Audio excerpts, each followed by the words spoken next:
역대상 25장 1절부터 31절까지의 말씀, 역대상 25장 말씀을 본문으로 찬양하는 레위인들이라는 제목으로 하나님 말씀을 함께 나누도록 하겠습니다. 오늘 설교의 주제가 찬양이에요.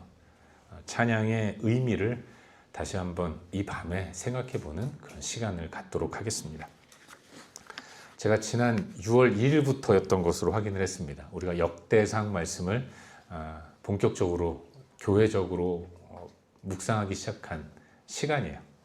근데 역대상 말씀을 묵상하면서 제가 기회 있을 때마다 매번 설교 때마다 계속 말씀드렸던 걸로 기억하는데, 역대상 말씀은 쓰여진 시기가 바벨론 포로에서 돌아왔을 때였다는 거죠.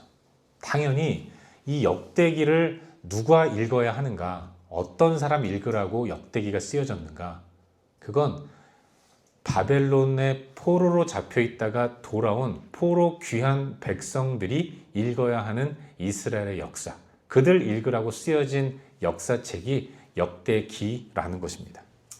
이게 굉장히 중요한 거예요. 화자가 누구고 청자가 누군가를 알면 화자의 마음을 헤아릴 때 어떤 메시지를 주는가를 알 수 있는 것이고, 청자의 상황을 이해하면 왜 그들은 이 말씀을 들어야 하는가, 이걸 파악할 수 있는 겁니다. 그런 의미에서 성경을 배경을 알고 읽을 때 좀 더 효과적으로, 그리고 좀 지루하지 않게 하나님 말씀을 알아갈 수 있는 겁니다. 여러분, 역대기는 포로에서 돌아온 사람들이 읽어야 하는 역사책입니다. 포로라는 것은 실패를 떠올리게 만드는 단어예요. 성공한 사람들이 포로로 잡혀가는 거 아니거든요. 실패한 사람들이 포로로 잡혀가는데, 그래서 그렇겠지만 이스라엘은 실패했습니다. 실패하지 않으시고 실패할 수도 없는 여호와 하나님의 백성이라고 하는 이스라엘이 그럼에도 불구하고 실패했다는 겁니다. 왜 실패했습니까? 이유는 하나예요. 전능하신 하나님, 실수가 없으시고, 그래서 실패를 모르시는 하나님과 그들이 함께 하지 않았기 때문에 실패한 거죠. 그렇다면 당연히 포로에서 돌아온 그들이 해야 할 일은 과거의 실수를 발판 삼아서, 반면 교사로 삼아서 전능하신 여호와 하나님과 함께하는 삶을 살아야 했던 겁니다. 그래야 다시는 그런 뼈아픈 실패를 경험하지 않을 수 있게 되는 거예요. 포로에서 돌아와 하나님만을 섬기고 하나님과 함께하는 삶을 살아야 하기 때문에, 이걸 메시지로, 교훈으로 주기 위해서 역대기를 기록한 이 저자 에스라죠. 에스라가 제일 먼저 들고 나온 인물이 다윗인 겁니다. 다윗이 하나님과 일평생 함께하는 삶을 살았던 사람이기 때문에 이제 이후로 다시 하나님의 은혜로 본토로 돌아온 우리는 다윗과 같은 삶을 살아야 한다라는 것들을 메시지로 주기 위해서 역대기에는 다윗 이야기를 굉장히 많이 기록해 놓고 있는 겁니다.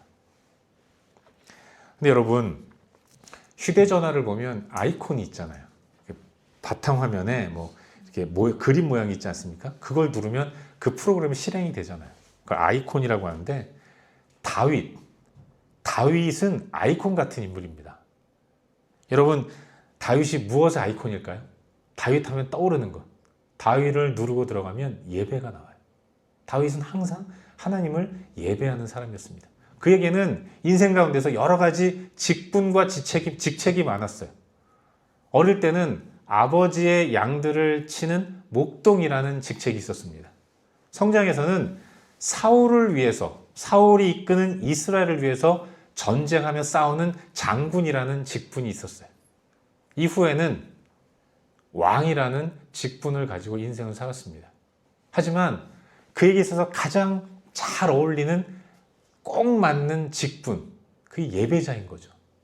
다윗은 항상 예배하는 삶을 살았기 때문에 다윗이야말로 예배 아이콘입니다.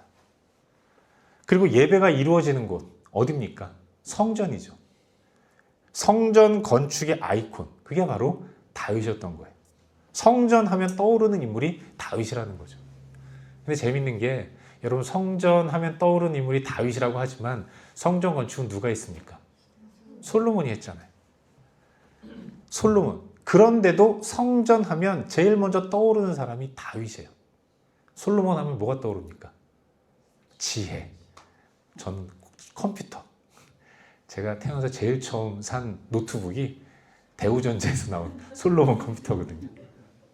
학교에서 공부하는데 그 신대원 다닐 때 전사님들이 수업 시간에 막 그거 펴놓고 막 이렇게 그 메모를 하더라고요. 교수님 그 강의한 내용들을. 너무 사고 싶어가지고 중고로 하나 샀거든요. 그런 거 생각이 나는데. 하지만 성전하면 제일 먼저 떠오르는 인물이 다윗이라는 겁니다. 그런 의미에서 진정한 성전의 의미가 무엇인가를 생각해 보게 돼요. 다윗은 성전을 짓지 않았음에도 불구하고 성전하면 떠오르는 인물이 되었습니다. 솔로몬은 성전을 완벽하게, 멋지게, 화려하게 인간이 할 수 있는 최대의 그 자원과 동원할 수 있는 최대의 자원과 할 수 있는 모든 실력을 발휘해서 멋진 성전을 지었는데 그럼에도 불구하고 성전하면 떠오르는 사람이 다윗이라는 것. 이게 사실은 오늘 이 시대에 살아가는 크리스찬인 우리에게 시사하는 바가 대단히 크다는 것을 알 수 있어요. 비록 다윗은 성전을 짓지 못했습니다. 하지만 그는 성전을 짓기 위한 엄청난 몸부림을 한 사람이었어요. 하나님을 섬기고 싶었어. 자신의 인생 가운데서 지금껏 역사하신 그 하나님이 너무 감사하고 너무 좋아서 그 하나님을 어떻게 하든지 섬기고 싶은 마음에 그 하나님의 집인 성전을 자기 옆에 지어놓고 매일매일 하나님 앞에 나아가서 제사하고 예배하고 찬양하기를 바랬던 거죠. 감사와 찬양의 마음을 담아서 성전 짓기를 원했던 거예요. 일평생 성전을 짓고자 하는 열망으로 인생을 산 사람이 다윗이에요. 그는 왕이었기 때문에 여러 가지 크고 작은 일들을 해냈습니다. 나라를 부강하게 만들기 위해서 숱하게 많은 전쟁을 치렀죠. 그 전쟁에서 매번 승리했습니다. 그래서 다윗이 통치하던 시대의 이스라엘은 영토가 굉장히 넓었어요. 성경에도 말씀하고 있죠. 북쪽 하맛 어귀부터 남쪽의 브엘세바까지. 북쪽의 하맛 어귀부터 남쪽의 브엘세바까지라는 것은 하나님이 아브라함에게 주시겠다고 약속한 가나안 땅 전부를 의미하는 거예요. 이때 비로소 이스라엘이 요단강 건너고 가나안 정복을 완성시켰다고 볼 수도 있는 겁니다.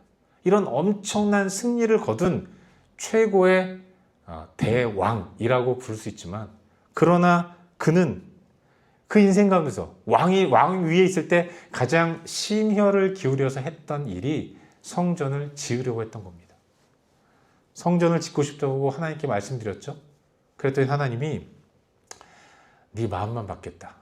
나의 집은 전쟁으로 수많은 피를 흘린 네가 아니라 평화롭게 왕 위를 이어받은 너의 아들 솔로몬이 지어줄 것이다. 이런 말씀하셨어요. 다윗은 가슴 아프지만 이것이 하나님의 뜻인 줄 알고 받아들였습니다. 그리고 그럼에도 불구하고 성전을 짓고자 하는 열망이 대단했기 때문에 내 아들 때의 지을 성전이 좀 더 하나님의 집이니까 멋지고 화려하고 영광됨을 드러낸 하나님의 영광됨을 왜곡하지 않고 드러내는 좋은 곳이기를 바라서 일평생 성전 짓는 준비만 하는 겁니다. 재료들 모으고 사람들 모으고 그리고 또 사람들 마음까지 모으고 그렇게 그 인생 전반이 성전으로 점철된 그런 인생을 살았다고 해도 과언이 아닌 거죠. 그래서 성전과 관련된 이야기는 다윗이 성전 준비한 내용이 제일 길어요. 의외로 성전을 지은 솔로몬의 이 성전 건축 에피소드는 다윗과 비교하면 그리 많은 분량을 차지하지 않는다는 것을 확인할 수 있습니다. 사랑하는 여러분, 이걸 통해서 깨닫게 되는 성전의 의미, 그건 하나님과 동행하는 것입니다. 여러분, 성전은 하나님의 집이잖아요. 근데 중요한 건 집이라는 건물이 아닙니다. 그 집에 거하시는 하나님, 그게 중요한 거예요. 하나님이 성전의 메인이고 중심이라는 것을 잊지 말아야 하는 거죠. 하박국 선지자의 선포처럼 오직 여호와는 그 성전에 계시니 온 천하는 그 앞에 잠잠할지어다.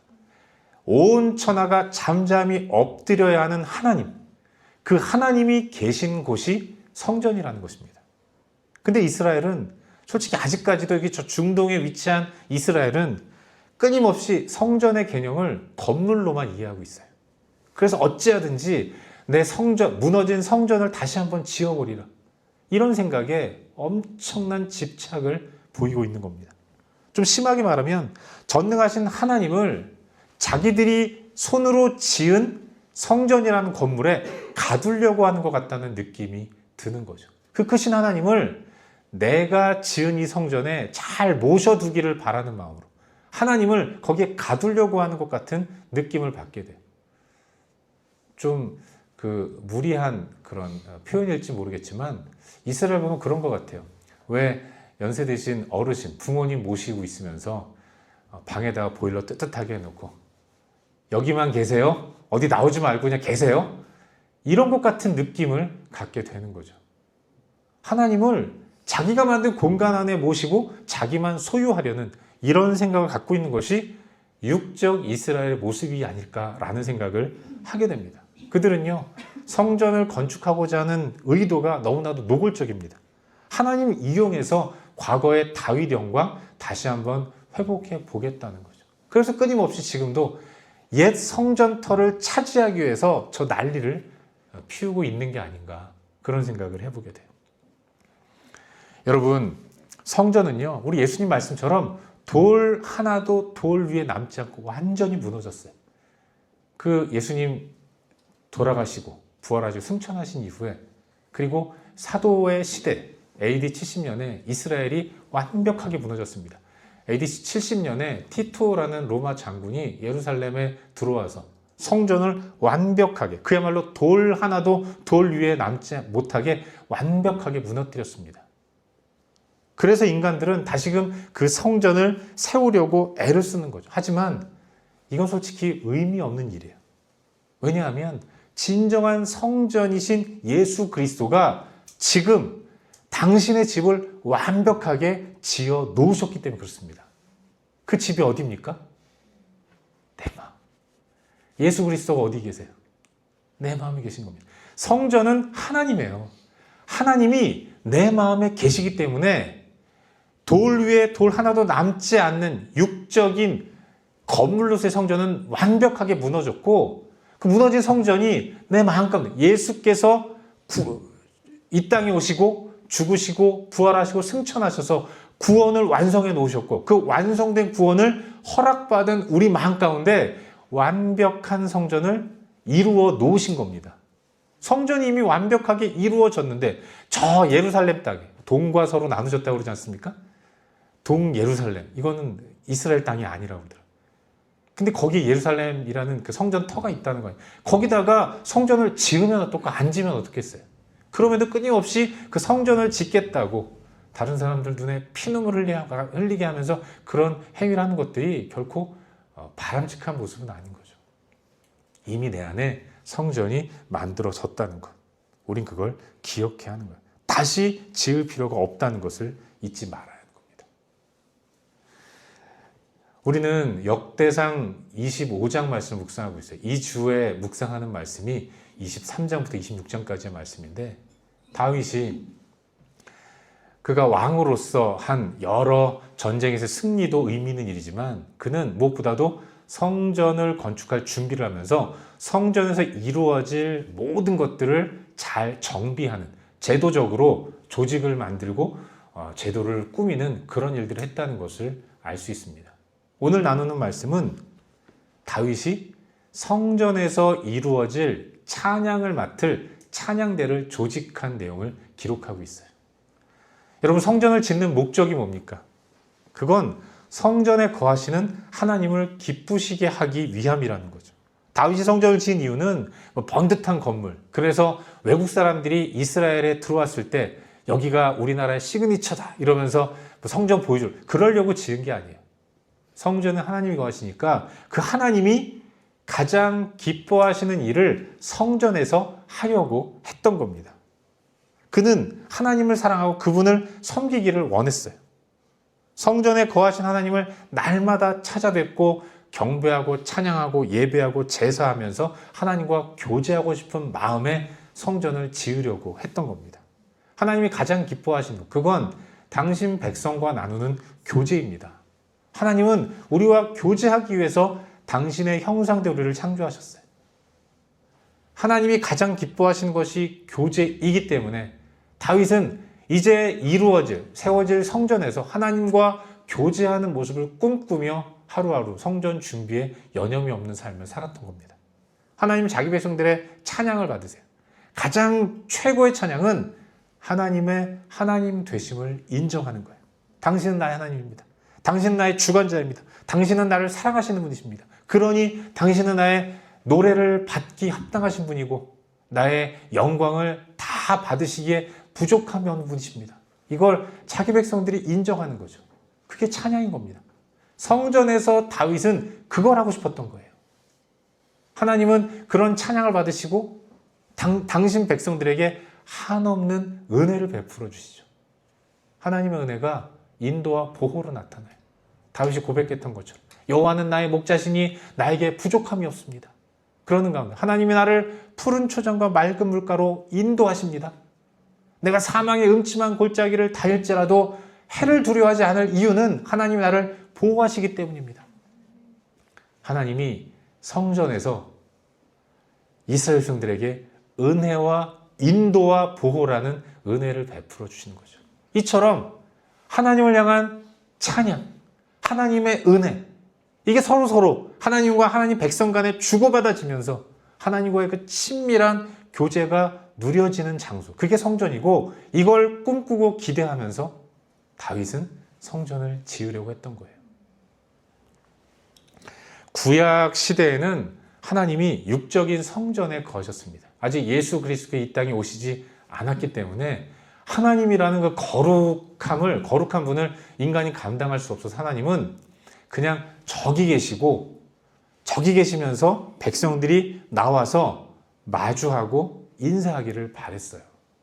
그것도 다 그럴 수 없기 때문에 백성 중에 한 사람, 목숨을 각오한 대제사장 한 사람만 하나님을 알현할 수 있도록 제도를 만드셨습니다. 육적인 하나님이 거하실 집이 필요했던 거죠. 어느 특정한 장소에. 거기 가야 하나님을 만나고 하나님을 섬기며 하나님과 교제할 수 있었던 거예요. 구약 시대에는. 하지만 신약의 시대를 사는 오늘 우리들에게는 하나님의 집이 내 안에 만들어졌습니다. 이 집은 결코 무너지지 않아요. 구약 시대에 만들어진 그 예수님 오시기 전에 만들어진 성전은 그렇게 물리적으로 힘을 가하면 무너질 수 있는 연약한 것이지만, 그러나 예수 그리스도께서 구원 사역을 완성하심으로 내 마음 가운데 만들어 놓으신 구원이라는 이 하나님의 집은 결코 무너지지 않는다는 겁니다. 왜냐하면 하나님이 완벽하신 분이기 때문에 그런 거예요. 그렇다면 성전에서 이루어져야 할 일, 그게 바로 구약시대에 이루어져야 했었던 하나님을 찬양하고 하나님의 은혜를 경험하는 이런 일이 이루어져야 하는 겁니다. 성전이 내 마음이기 때문에 내가 가는 모든 곳이 성전이어야 한다는 거죠. 나의 일상 가운데서 성전에서 이루어져야 할 하나님 경배하고 하나님께 은혜를 받는 이런 하나님과의 친밀한 교제가 계속해서 이루어져야 하는 겁니다. 일상 속에서. 그런데도 우리는 아직까지도 성전의 개념을 특별한 건물로서만 이해를 해요. 그래서 특정한 곳에서만 하나님과 교제할 수 있다고 생각하고 하나님과의 경배를 거기서만 하려고 하는 겁니다. 그렇지 않은 우리 일상 속에서는 하나님과의 교제와 찬양에 대해서 무관심한 이런 모습을 얼마나 많이 보이고 있는지 모르는 거죠. 한 번쯤 깊이 우리의 모습을 돌아보아야 할 줄로 믿습니다. 성전의 의미를 깊이 묵상하는 가운데 마땅히 성전에서 이루어져야 할 하나님을 찬양하고 하나님의 은혜를 경험하는 일이 매일매일 매 순간 이루어질 수 있기를 주의 이름으로 축원합니다. 오늘 함께 나누려고 하는 본문을 보면 다윗의 성전 예배 정비를 그 내용으로 하고 있는 것을 보게 돼요. 특별히 25장은 찬양대를 조직한 것을 알 수 있습니다. 그리고 찬양대를 선두에서 이끄는 리더로 세 사람, 아삽과 헤만과 여두둔, 이 세 사람이 세워지는 것을 볼 수 있습니다. 근데 여러분, 혹시 기억하실지 모르겠는데, 꼭 기억하시기를 바라는데요. 다윗이 여호와의 언약궤를 예루살렘의 수도를 정하고 자기 궁을 지은 이의 그 옆에다 장막을 쳐서 모셔오지 않았습니까? 그 설명을 하면서 제가 주일 설교 시간에 말씀을 드렸는데 꼭 기억하시기를 바랍니다. 언약궤는 성막 안 성소로 들어가면 있는 지성소 안에 안치되어 있어요.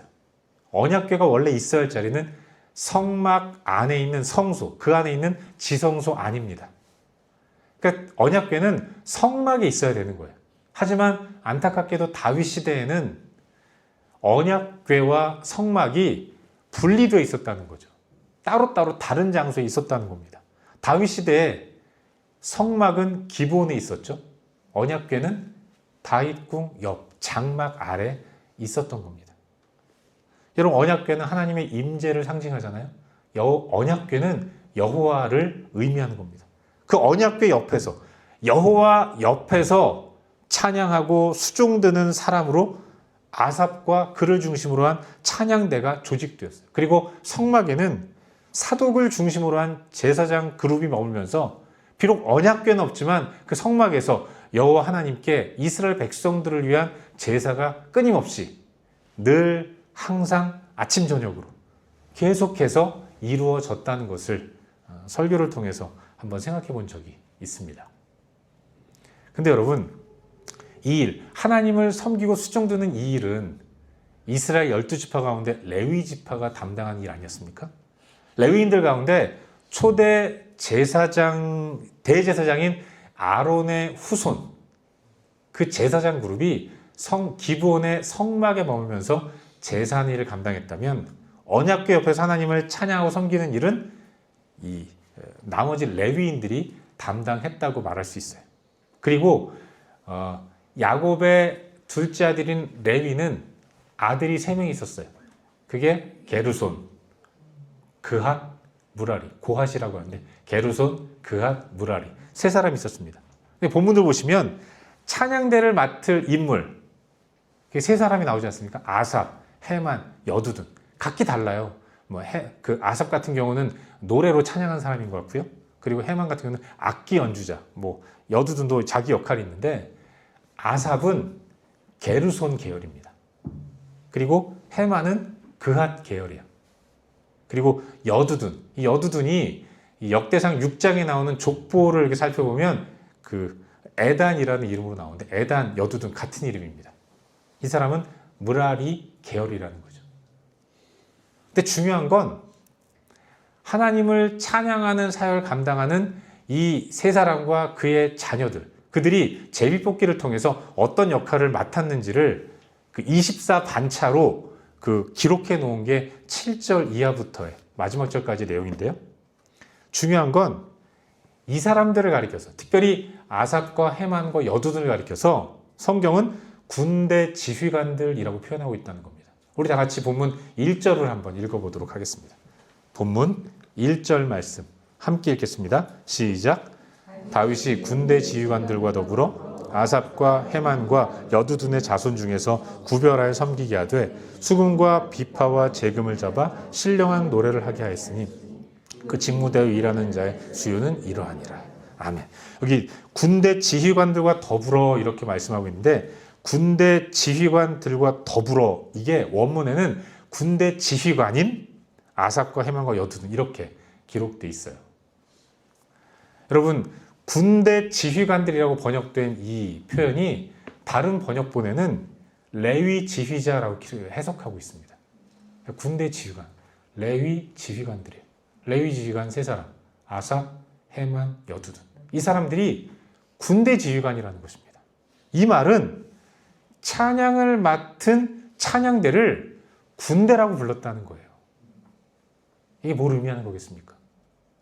하나님 백성들에게는 찬양이 그만큼 중요하다는 것을 의미하는 거예요.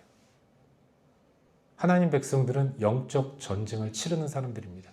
영적 전쟁에서 가장 중요한 무기, 그들을 승리로 이끄는 가장 중요한 무기가 뭔가? 찬양이라는 거예요.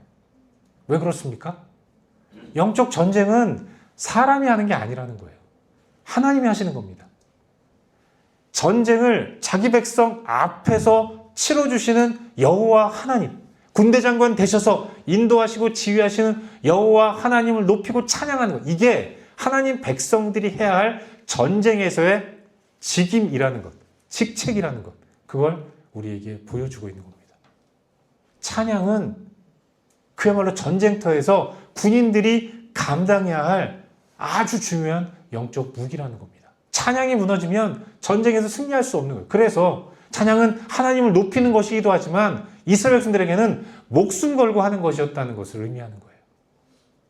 그래서 찬양은 대단히 중요하다는 것을 의미하는 겁니다. 찬양하는 조직을 꾸리면서 찬양대 조직의 리더를 맡은 레위인들의 지도자인 아삽과 헤만과 여두둔을 군대 지휘관이라고 표현하는, 이게 오늘 현대 교회에서 신앙생활하는 우리가 갖고 있는 찬양의 의미를 다시 한번 되새겨 봐야 할 굉장히 중요한 영적 교훈을 던져주고 있는 겁니다. 사랑하는 여러분, 현대시대에 신앙생활하는 우리에게서 찬양은 뭔가, 이걸 깊이 한번 묵상해 봐야 돼요. 우리에게 찬양은 뭡니까? 어떤 의미에서는 단순한 노래라고 느껴지는 경우도 많아요. 내 마음에 느껴지는 감동, 이게 있으면 오늘 찬양을 잘했다. 내 마음에 감동이 별로 없습니다. 왜 선곡을 이런 걸 해가지고, 왜 악기는 자꾸 틀리는 거야? 저 싱어 전문용어로 삑살이 났다 그러는데, 그런 거 있으면은 이렇게 막 지적하고 이러는 경우가 많아요. 왜 그렇습니까? 찬양을 노래로만 받아들이기 때문에 그렇다는 거죠. 이 모든 것들이 다 사람 중심의 찬양인 겁니다. 나 감동되는 찬양, 여기에만 익숙하기 때문에 그런 거예요. 그래서 찬양하라고 하면 일단 사람들을 의식하는 거잖아요. 내가 찬양할 사람들이 듣기 싫어하면 어떡하지? 못했다고 타박하면 어떡하지? 이래서 좀처럼 찬양하는 자리에 서지 않으려고 하는 이런 모습을 보이는 사람들도 많아요. 또한 찬양을 인도하는 사람도 온 백성들로 하여금 하나님을 찬양하게 해야 하는데 자칫 멋진 퍼포먼스를 곁들인 그런 콘서트를 하는 것처럼 생각하는 경우도 있다는 겁니다. 제가 학교 다닐 때, 신대원 다닐 때 저희 학교가 경기도 양지에 있어서 전사님들하고 차가 있는 분들하고 카풀을 종종 했었어요. 수업 끝나고 이제 그 카풀을 전사님들하고 나오는데 이런저런 얘기를 하지 않겠습니까? 어떤 전사님이 중등부를 맡고 있었어요. 중등부 전도사님인데 갑자기 얘기하다가 우리가 지난주부터 우리는 찬양팀 쉬라고 했습니다. 그러더라고요. 왜 그렇습니까? 왜 그랬습니까? 그랬더니 찬양팀 하는 중등부 아이들이 좀 찬양을 하면서 좀 잘못된 생각을 갖고 있다는 거죠. 찬양 인도한 친구가 그런 얘기를 하더래요. 찬양 인도하다가 계속해서 주를 찬양하며 들려드리겠습니다. 아니 같이 불러야 되는데 자기들이 막 키보드 그리고 기타 이런 거 하면서 막 싱어들이 마이크 들고 마치 중등부 학생이라는 청중을 앉혀놓고 콘서트 하는 것 같은 느낌을 갖게 만드는 멘트를 했다는 거죠. 그래서 야 안 되겠다. 전사님이 결단을 내리고 찬양 쉬어. 우리 찬양을 한번 공부하고 찬양을 계속하자. 이렇게 결단하고 찬양팀을 몇 주간 쉬게 했다고 하더라고요. 이런 경우가 있을 수 있는 겁니다. 현대교회에서 찬양은 상당 부분 찬양 받으시는 하나님보다는 찬양을 부르는 나 중심인 경우가 솔직히 많이 있다는 거죠. 그래서 이건 두고두고 조심하고 되새겨 보아야 할 일인 겁니다. 하나님이 기쁘시게 할 만한 찬양을 하기 위해서 몸부림치는 모습이 우리 가운데 있다는 거예요. 있어야 한다는 거예요. 찬양은 하나님이 받으시는 겁니다. 그 하나님, 우리의 찬양을 받으신 하나님은 인간의 생사화복을 주관하시고 국가의 운명을 결정하시는 분입니다.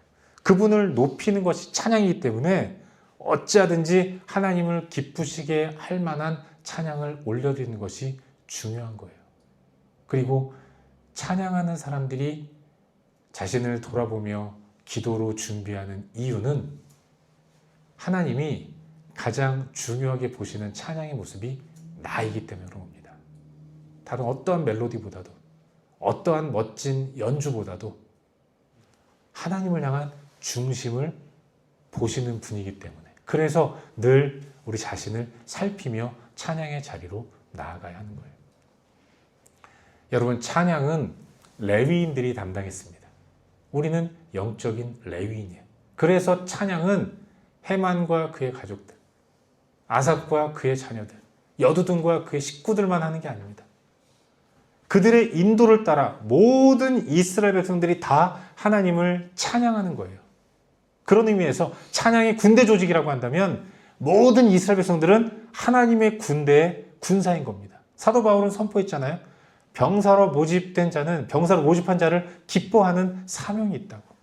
우리도 마찬가지입니다.